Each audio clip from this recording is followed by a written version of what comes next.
अपने एक टॉपिक है समतलीय आकृतियों के क्षेत्रफल। तो इसके पहले अपन बेसिक फॉर्मूला देख लेते हैं, ज़्यादा डिटेल पढ़ने की तो वैसे ज़रूरत नहीं है। फॉर्मूले यदि आपको याद है तो प्रश्न हो जाएंगे, इजी प्रश्न आता है इसका। त्रिभुज का क्षेत्रफल क्या होता है? 1/2 आधार गुणा ऊंचाई।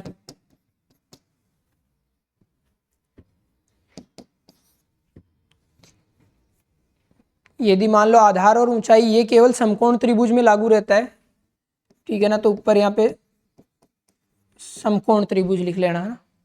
यदि त्रिभुज समकोण त्रिभुज नहीं है और उसकी तीनों भुजाएं दे रखी है, एस हीरो का सूत्र प्रयोग करना रहता है फिर अपने को, ए और बी सी तीनों भुजाएं यदि दे रखी हो तो, ठीक है। हीरो का सूत्र क्या है? केवल त्रिभुज का क्षेत्रफल के क्षेत्रफल का हीरोन का सूत्र ये होता है अंडर रूट में S minus A S minus B S minus C, जहां एस बराबर क्या होता है? ए बी सी बटा 2, या त्रिभुज का अर्ध परिमाप, अर्ध परिमाप।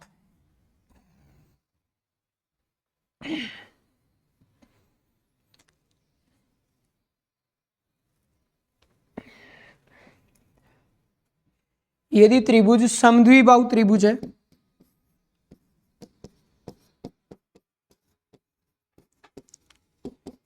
समद्विबाहु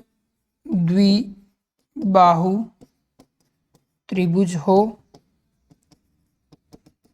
तो क्षेत्रफल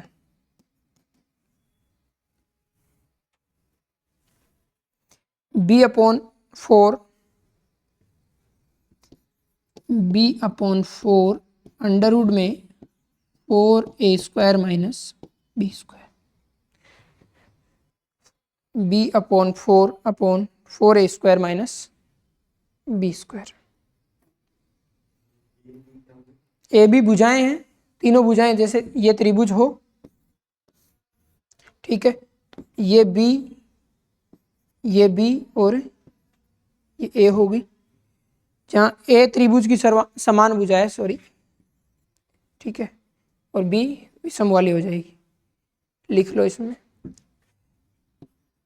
जहां ए समान भुजा, बी विषम या अलग जो भुजा है। यदि त्रिभुज समबाहु त्रिभुज हो तो समबाहु त्रिभुज का क्षेत्रफल भुजा √3/4 होना चाहिए, भुजा का स्क्वायर होगा, सॉरी, a² √3/4, जहां ए क्या है? भुजा हो जाएगी।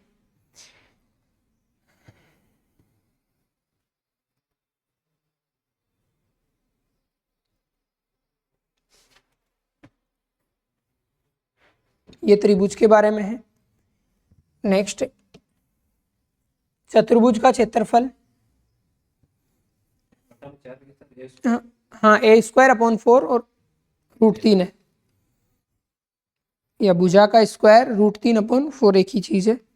चतुर्भुज का क्षेत्रफल 1/2 इंटू विकर्ण पे डाले गए लंबों का योग। कोई से भी प्रकार का चतुर्भुज हो,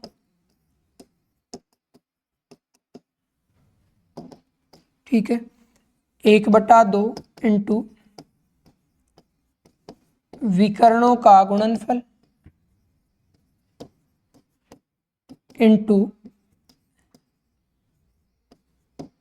विकर्णों पर डाले गए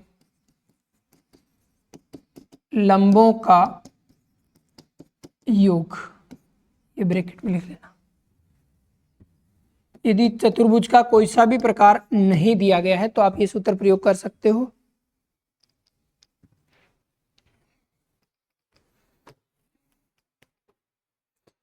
समांतर चतुर्भुज हो तो आधार गुणा ऊंचाई कर दो। समांतर चतुर्भुज का क्षेत्रफल केवल आधार गुणा ऊंचाई होता है, ध्यान रखना 1/2 नहीं आता है। 1/2 किस में आएगा? त्रिभुज में आएगा, केवल समकोण त्रिभुज। समकोण नहीं भी है तो बट समकोण मिला होगा। सामान्यतः एंगल के साथ होता है तो 1/2 आधार गुणा ऊंचाई इंटू साइन थीटा होता है। ठीक है, कौन सा हो गया? समांतर हो गया। समचतुर्भुज या फिर समलंब चतुर्भुज का लिख लो। समांतर चतुर्भुज ये अलग अलग अभी प्रकार बता दूंगा मैं, ये समांतर बना लो इसको। समलंब चतुर्भुज का क्षेत्रफल इसमें आएगा 1/2।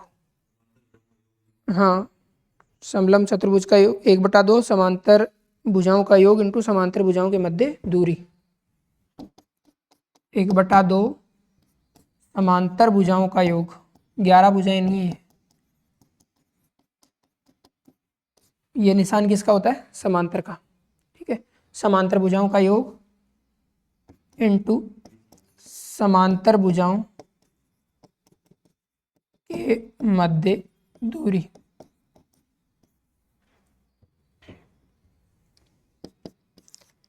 समलंब के बाद कौन सा है? समचतुर्भुज लिख लो। समचतुर्भुज का 1/2 इंटू विकर्णों पर डाले गए विकर्णों की लंबाइयों का गुणनफल। सॉरी,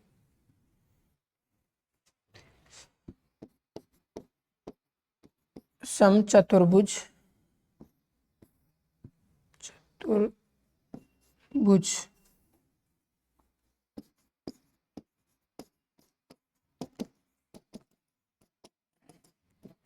1/2 इंटू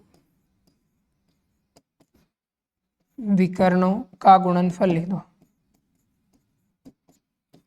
1/2 इंटू विकर्णों का गुणा। क्या वर्ग का लिखवाने की जरूरत है क्या? आयत का नहीं है, लंबाई इंटू चौड़ाई होता है सीधा। चारों दीवारों का 2 इंटू लंबाई प्लस चौड़ाई इंटू ऊंचाई, उधर लिखवा दिया था अपन ने, कर लिया था। ठीक है, ये इस चैप्टर के बेसिक सूत्र है। एक और रह गया, चक्रीय चतुर्भुज का क्षेत्रफल।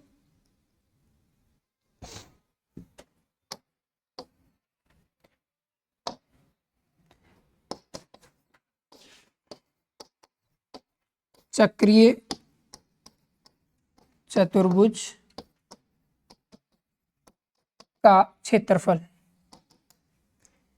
चक्रीय चतुर्भुज का क्षेत्रफल आपके हीरो का सूत्र जो त्रिभुज के लिए लगाया था उसी को प्रयोग कर लो। अंडर रूट में S, S minus A, S minus B, C और एस माइनस डी, जहां एस बराबर A plus B plus C plus D/2।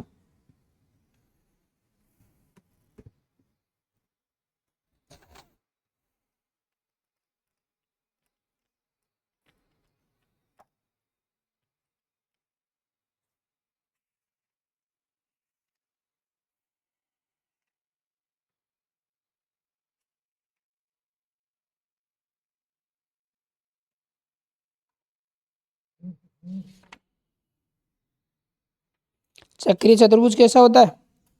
वृत्त के अंदर वाला, जिसके शीर्ष वृत्त की परिधि पर हो। अब इनके चतुर्भुजों के थोड़े से गुणधर्म वगैरह अपन देख लेते हैं, कैसे होते हैं, क्या होते हैं। हालांकि आपको मैंने सीट अवेलेबल करवा दी होगी।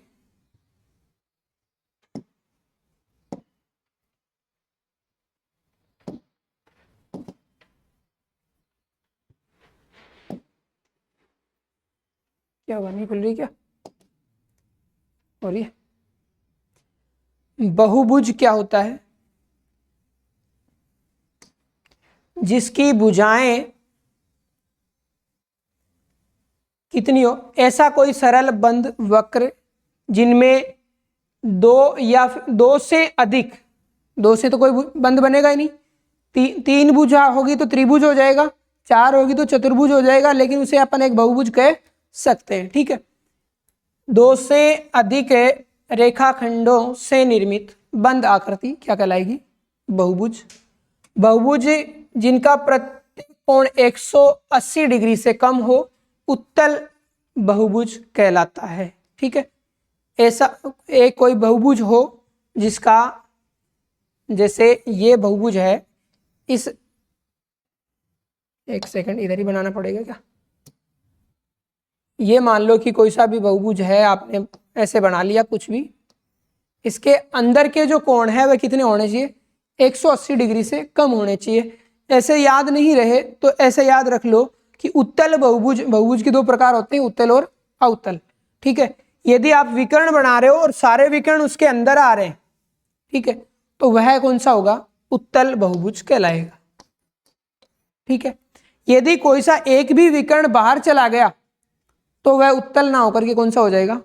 अवतल हो जाएगा। जैसे ये बना दिया मैंने, एक बहुभुज बनाया, ठीक है, बहुभुज बनाया, यहाँ पे देखो कोण, बहुभुज के अंदर का कोण यहाँ 90 है, ये 90 है, ये 90 से कम है। ठीक है, लेकिन यहाँ जो कोण बन रहा है क्या वो 180 से कम है क्या? ज्यादा हो गया। इसका मतलब ये जो विकर्ण में बनाऊंगा, इसका यहाँ से यहाँ तक एक विकर्ण बनाऊंगा, तो ये विकर्ण इस बहुभुज के अंदर नहीं आ पा रहा है, बाहर चला गया। इसका मतलब ये कौन सा बहुभुज होगा? अवतल हो जाएगा। ठीक है, एक भी कोण यदि 180 से ज्यादा है तो वह अवतल बहुभुज कहलाएगा। यदि सारे कोण 180 से कम है तो उत्तल बहुभुज कहलाएगा। ठीक है, उत्तल बहुभुज के सारे विकर्ण है वो कहाँ बनते हैं? अंदर। उत्तल बहुभुज के सारे विकर्ण आकृति के अंदर होंगे। वे बहुभुज जिनका कोण कम से कम एक कोण 180 से ज्यादा हो क्या कहलाएगा? अवतल। अवतल बहुभुज का कोई न कोई विकर्ण आकृति से बाहर निकल जाएगा।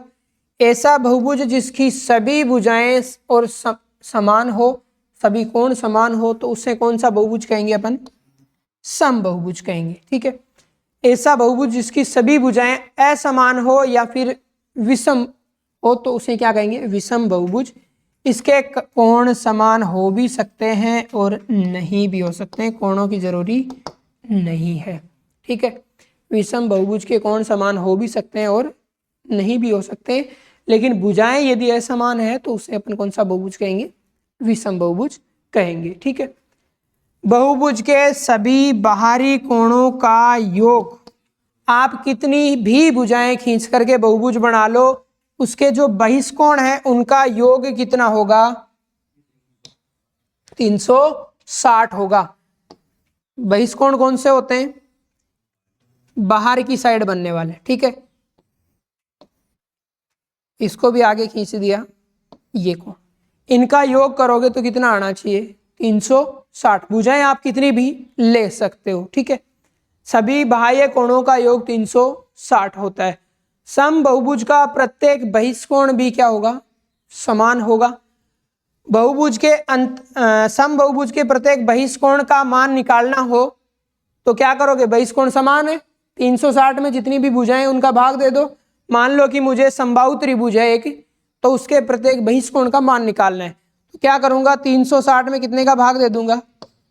3 का। कितना आ जाएगा? 120। ऐसे ही यदि कोई सम चतुर्भुज है तो उसके लिए निकाल सकते हो, 360 में भाग दे दोगे कितने का? 4 का। तो सम बहुभुज का प्रत्येक सम चतुर्भुज का प्रत्येक बहिष्कोण कितने होगा? 90 डिग्री होगा। निकाल सकोगे। यदि इसमें आपको कोण दे दिया और भुजाओं की संख्या पूछे तो भी निकाल सकते हो। कोण दे दिया और भुजाओं की संख्या पूछे तो 360 बटे में x या n बराबर जो भी थीटा आएगा, थीटा की जगह ये चला जाए, यहाँ ये आ जाएगा और x इधर आ जाएगा। कोण का भाग दे दो तो भुजाओं की संख्या आ जाएगी। ठीक है, इस पे आधारित सवाल आया हुआ है एक आधा। बहुभुज के अंतः कोणों का योग निकालने के लिए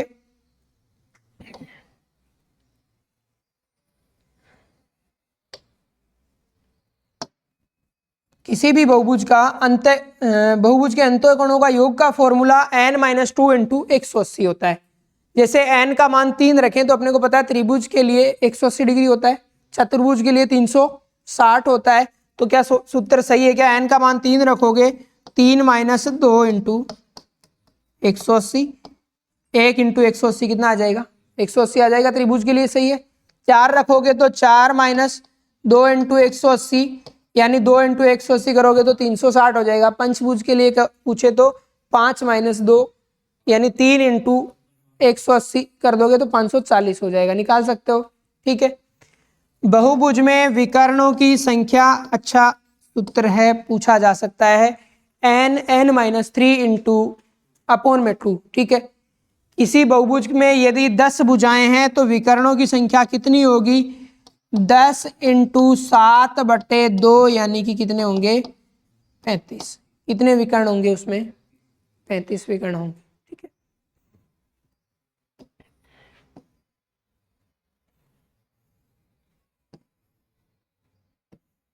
एक ही है क्या? स्लाइड है क्या?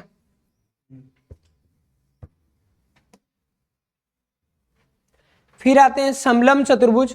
ऐसा चतुर्भुज, समलम कैसा होता है? जिसमें भुजाओं का एक युग्म समांतर हो तो क्या कहलाएगा? समलम चतुर्भुज। जैसे ये दो भुजाएं मैंने बना दी समांतर, ठीक है, इसको थोड़ा सा नीचे वाले को बड़ा कर दो भले यूं, तो इसे अपन क्या कहेंगे? समलम चतुर्भुज कहेंगे। ठीक है, दो भुजाएं क्या होनी चाहिए? समांतर होनी चाहिए।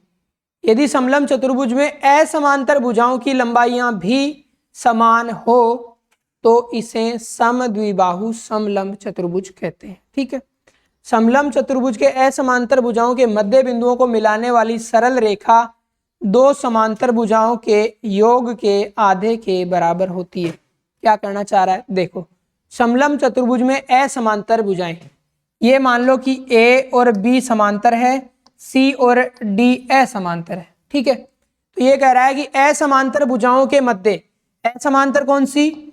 सी व डी के मध्य बिंदुओं को मिलाने वाली रेखा, ये वाली मिलाने वाली सरल रेखा दो समांतर भुजाओं के योग के आधे के बराबर होती है। कुल मिलाकर के ये यदि मध्य बिंदु है और इसकी दूरी आपको पूछी जाए तो आप क्या करोगे? a + b/2 कर देना, ये इसकी लेंथ आ जाएगी, निकाल लोगे। ठीक है, उसके बाद नेक्स्ट है समलंब चतुर्भुज में विकर्णों के मध्य बिंदुओं को मिलाने वाली रेखा की लंबाई समांतर रेखाओं के अंतर के आधे के बराबर होती है। ये तो a + b/2 होगा, दूसरे वाला होगा a - b/2। ये किसके लिए पूछा है? विकर्णों के लिए। ये कहाँ थी? असमांतर भुजाओं के मध्य बिंदु। ठीक है, यदि विकर्णों के मध्य बिंदुओं को मिलाने वाली रेखा के बारे में पूछा जाए, विकर्ण कौन से होंगे? ये आपका यदि समलंब चतुर्भुज है, इसका ये विकर्ण हो गया, इसका ये विकर्ण हो गया, इसका मध्य बिंदु मान लो यहाँ है, इसका मध्य बिंदु यहाँ है। ठीक है, तो इसकी लंबाई जो होगी वह इन दोनों के अंतर के आधे के बराबर होगी। ठीक है, या यूं कह सकते हो कि ये जो अंतर है, ये लंबाई है, इस अंतर की कितनी हो जाएगी? 2 गुणी कर दो। ठीक है, 2 से गुणा कर दो तो बराबर हो जाएगा मामला। उसके बाद नेक्स्ट है समलंब चतुर्भुज का क्षेत्रफल, अपन ने पीछे देख ही लिया था, 1/2 समांतर भुजाओं का योग इंटू समांतर भुजाओं का गुणनफल कर सकते। ठीक है, क्षेत्रफल हो गया 1/2 इंटू समांतर भुजाओं का योग इंटू यदि ऊंचाई दे रखी है तो सीधा ऊंचाई से गुणा कर सकते हो। समलंब चतुर्भुज के विकर्णों के वर्गों का योग समांतर भुजाओं के वर्गों का योग इंटू 2 इंटू समांतर भुजाओं का गुणनफल। यानी समलंब चतुर्भुज में विकर्ण आप इसमें ले कौन सा? यदि इसका ये ए बी सी और डी बनाए अपन, तो विकर्णों के वर्गों का योग यानी AC का स्क्वायर प्लस BD का स्क्वायर, ये किसके बराबर होगा? समांतर भुजाओं के वर्गों का योग। समांतर भुजाएं कौन सी? CD का स्क्वायर प्लस AD का स्क्वायर प्लस 2 इंटू समांतर भुजाओं का गुणनफल 2 इंटू CD इंटू AD होगा। ठीक है, ए सी का स्क्वायर प्लस बी डी का स्क्वायर, यानी विकर्णों के वर्गों का योग किसके बराबर होगा? समांतर भुजाओं के वर्गों के योग प्लस 2 गुणा समांतर भुजाओं का गुणनफल। ठीक है, क्या? हाँ, प्रमेय टाइप। आ गया, नेक्स्ट है समांतर चतुर्भुज। वे चतुर्भुज लिखा नहीं है हेडिंग, जिसकी सम्मुख भुजाएं समांतर तथा समान हो। इस टाइप का आपने चतुर्भुज देखा होगा। ठीक है, आमने सामने की भुजाएं बराबर होगी और समांतर होगी। ठीक है, ये इसके समांतर और ये इसके समांतर, तो इस चतुर्भुज को अपन कहेंगे समांतर चतुर्भुज। समांतर चतुर्भुज के जो विकर्ण होते हैं ये वाले, ये परस्पर समद्विभाजित होते हैं, यानी ये हिस्सा इसके बराबर होगा, ये हिस्सा इसके बराबर होगा। ठीक है, समांतर चतुर्भुज के सम्मुख कोण, ये कोण इस कोण के बराबर, ये कोण इस कोण के बराबर, सम्मुख कोण समान होते हैं। समांतर चतुर्भुज के विकर्ण समान हो जाए तो उसे क्या कहेंगे अपन? आयत कह देंगे। विकर्ण समान के साथ साथ यदि लंबवत भी हो जाए तो वह हो जाएगा क्या? वर्ग। ठीक है, समांतर चतुर्भुज के आसन कोणों का योग, ये आसन कोण कौन से होते हैं? नहीं, ये वाले दोनों कोण या इन दोनों कोणों को अपन आसन कोण कहेंगे। ठीक है, जिन पे आसन लगा के बैठा जा सके, यूं समझ लो आप। ठीक है, ये नीचे वाले दोनों कोण कौन से होंगे? आसन कोण। इनका योग क्या होगा? 180 होगा। समांतर चतुर्भुज के विकर्ण इसे 2 समान क्षेत्रफल या फिर सर्वांगसम त्रिभुजों में बांटते हैं। समान क्षेत्रफल वाले 2 त्रिभुज या फिर 2 सर्वांगसम त्रिभुजों में बांटेंगे। जैसे आपने ये समांतर चतुर्भुज बनाया तो इसका ये एक विकर्ण है, बराबर 2 त्रिभुजों में बांटेगा, इनका क्षेत्रफल कैसा होगा? बराबर होगा। इसी प्रकार इधर से खींच दोगे तो ऊपर वाला ये और ये दोनों त्रिभुज आपस में सर्वांगसम भी होंगे और क्षेत्रफल में बराबर भी होंगे। ठीक है, समांतर चतुर्भुज के कोणों के, एक सेकंड ये रह गया क्या? समांतर चतुर्भुज के विकर्ण इसे 4 समान क्षेत्रफल वाले त्रिभुजों में बांटते हैं, किंतु विपरीत त्रिभुज ही सर्वांगसम होंगे। ध्यान रखना है, विपरीत त्रिभुज होने का मतलब ये त्रिभुज इसके सर्वांगसम होगा, ये इसके सर्वांगसम होगा। चारों का क्षेत्रफल बराबर है लेकिन चारों आपस में सर्वांगसम नहीं होते। ठीक है, समांतर चतुर्भुज की भुजाओं के मध्य बिंदुओं को मिलाने से चतुर्भुज की समांतर भुजा एक वापस से समांतर चतुर्भुज बनेगा। ठीक है, इसका क्षेत्रफल मूल चतुर्भुज के क्षेत्रफल का कितना होता है? आधा होता है। इंपॉर्टेंट पॉइंट है, ध्यान रखना है। कैसा? कि समांतर चतुर्भुज बनाओ आप इस प्रकार से, इनकी भुजाओं के मध्य बिंदु ले। ठीक है, ये चारों मध्य बिंदु ले लिए, इनको मिलाने से वापस से एक कौन सा चतुर्भुज बनेगा? समांतर चतुर्भुज बनेगा। इसका जो क्षेत्रफल है वह मूल चतुर्भुज के क्षेत्रफल का कितना होगा? आधा होगा। ठीक है ना, ये कॉन्सेप्ट ध्यान रखना है। समांतर चतुर्भुज के कोणों के समद्विभाजकों से बनी आकृति एक आयत होती है। ये भी अच्छा पॉइंट है, ध्यान रखना है कि ये आपका जैसे समांतर चतुर्भुज है और मान लो कि ये लिया, कोणों के समद्विभाजक ABCD, इसका एक कोण का समद्विभाजक ऐसे निकलेगा। ठीक है, कोण A को आधा आधा बांटने में, C को या फिर C को बांटेंगे तो इस प्रकार से आएगा नीचे की ओर। ठीक है, मिलेगा नहीं, ये विकर्ण नहीं होते, विकर्ण समद्विभाजित नहीं करते। इसको खींचोगे तो फिर ये बनेगा, इससे खींचोगे तो इस प्रकार से यहाँ पे एक आकृति बनेगी PQR और S। इस आकृति को, ये कौन सी आकृति होगी? एक आयत होगी, ये याद रखना है। समांतर चतुर्भुज में कोणों के समद्विभाजकों से बनी आकृति एक आयत होती है। ठीक है, फिर नेक्स्ट है समांतर चतुर्भुज की एक भुजा को आधार लेकर सम्मुख भुजा के मध्य बिंदु से मिलाने पर बने त्रिभुज का क्षेत्रफल पूरे चतुर्भुज के क्षेत्रफल का क्या होगा? आधा होगा। क्या कहना चाह रहा है कि इस समांतर चतुर्भुज का कोई सी भी एक भुजा ले लो, उसको ले लो आधार, ठीक है, और सम्मुख भुजा का मध्य बिंदु ले लो। इससे जो त्रिभुज बनेगा उस त्रिभुज का क्षेत्रफल मूल चतुर्भुज के क्षेत्रफल का क्या हो जाएगा, आधा होगा, ठीक है।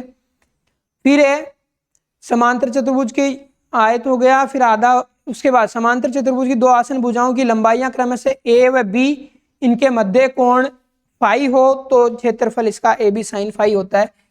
यानी ये ए है, ये बी है, यहाँ पे थीटा या फाई हो तो पूरे चतुर्भुज का क्षेत्रफल ए बी साइन थीटा हो जाएगा, ठीक है।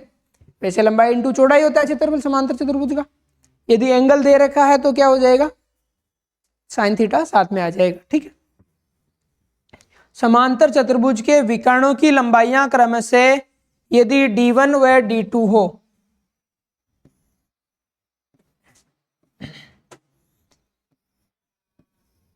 ये मान लो कि d1 विकर्ण है, ये d2 विकर्ण है, तथा इनके मध्य का कोण थीटा हो, मान लो कि इनके मध्य कोण इधर कोई थीटा बन रहा है, ठीक है, समांतर चतुर्भुज के विकर्णों के, तो इसका क्षेत्रफल उस कंडीशन में ज्ञात करना हो तो 1/2 into d1 into d2 into sine theta या साइन फाई हो जाएगा, ठीक है। नेक्स्ट, आयत ऐसा चतुर्भुज जिसकी सम्मुख भुजाएं समान, प्रत्येक कोण 90 डिग्री का हो तो उसे क्या कहते हैं अपन, आयत कहते हैं।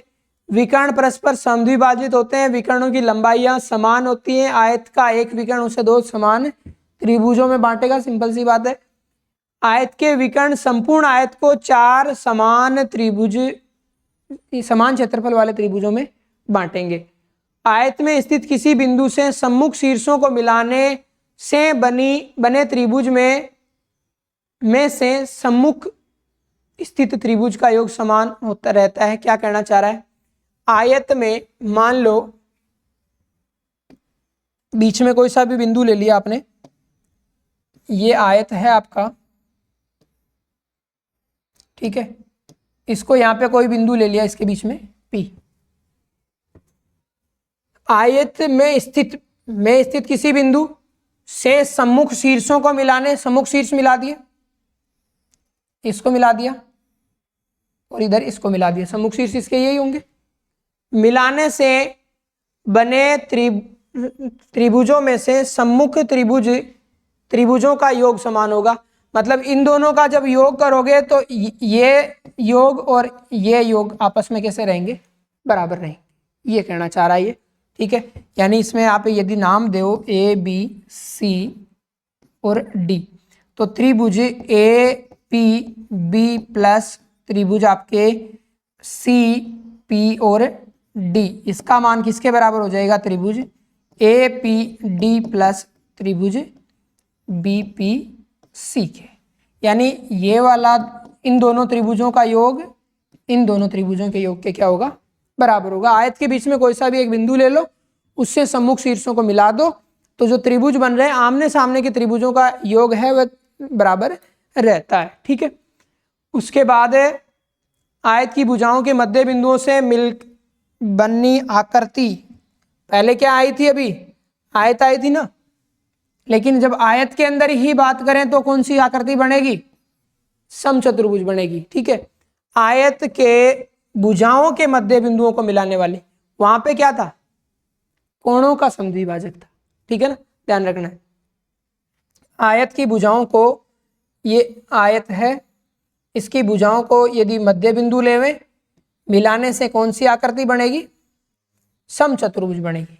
कौन सी आकृति बनेगी, समचतुर्भुज बनेगी। क्षेत्रफल क्या होता है आयत का, लंबाई गुणा चौड़ाई होता है। फिर आता है वर्ग, ऐसा चतुर्भुज जिसकी चारों भुजाएं समान, प्रत्येक कोण 90 डिग्री का, विकर्ण भी समान, विकर्ण परस्पर लंब समद्विभाजक भी होते हैं।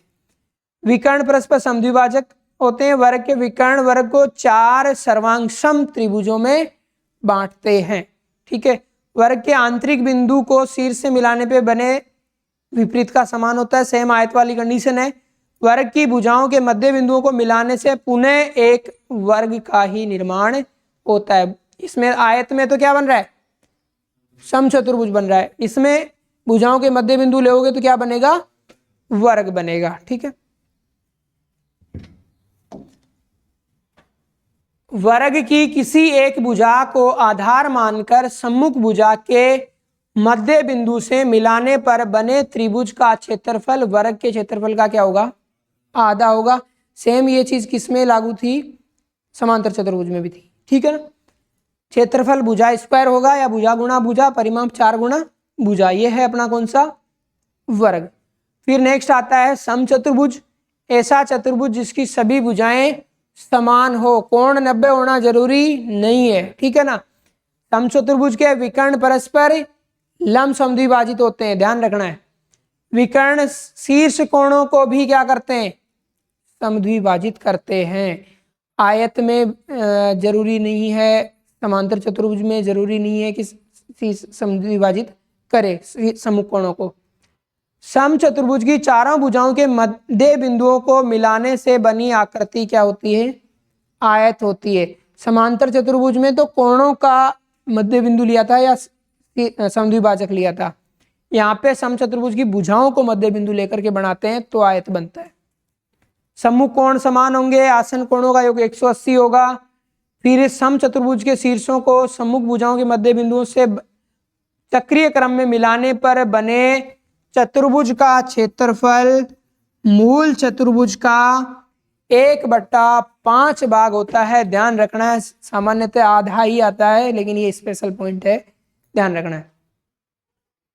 समचतुर्भुज के शीर्षों को सम्मुख भुजाओं के मध्य बिंदु से मिलाने पे चक्रीय क्रम में बने चतुर्भुज का क्षेत्रफल, देखें क्या कह रहा है, ये समचतुर्भुज ले लिया अपन ने, भुजाएं बराबर होनी चाहिए, शीर्षों से क्या करना है, सम्मुख भुजा के मध्य बिंदु। अब ये थोड़ा सा प्रॉपर बना नहीं है ना, कुछ भी ऐसे ले लो। इसका इस शीर्ष का सम्मुख भुजा का मध्य बिंदु यहाँ लेंगे, इसके लिए इधर आ जाएगा और इसके लिए इस पे चला जाएगा, इसके लिए इस पे चला जाएगा। चक्रीय क्रम में मिलाने पे वापस से एक चतुर्भुज बनेगा। इसका क्षेत्रफल क्या बनेगा, पूरे चतुर्भुज का 1/5। थोड़ा ये बड़ा बन गया है, दिखने में नहीं दिख पा रहा है 1/5, बाकी रियल में 1/5 रहता है। क्षेत्रफल इसका 1/2 इंटू विकर्णों का गुणनफल होता है। इतनी है लास्ट, ये अपना 2D वाला पोर्शन है। आप कहो तो मैं इस पे क्वेश्चंस करवा दूं, और मुझे लगता नहीं है कि इस पे क्वेश्चन करवाने की जरूरत है, क्योंकि डायरेक्ट फॉर्मूला बेस से क्वेश्चन आए हुए हैं, ठीक है ना। हाँ, विशेषताएं थोड़ी सी आपको याद करनी पड़ेगी, किसके विकर्ण समान होते हैं, किसके सम्मुख भुजाएं समान होती है, किसका क्षेत्रफल क्या होता है, थ्योरी है, याद करनी पड़ेगी, ठीक है। मिलते हैं बाकी नेक्स्ट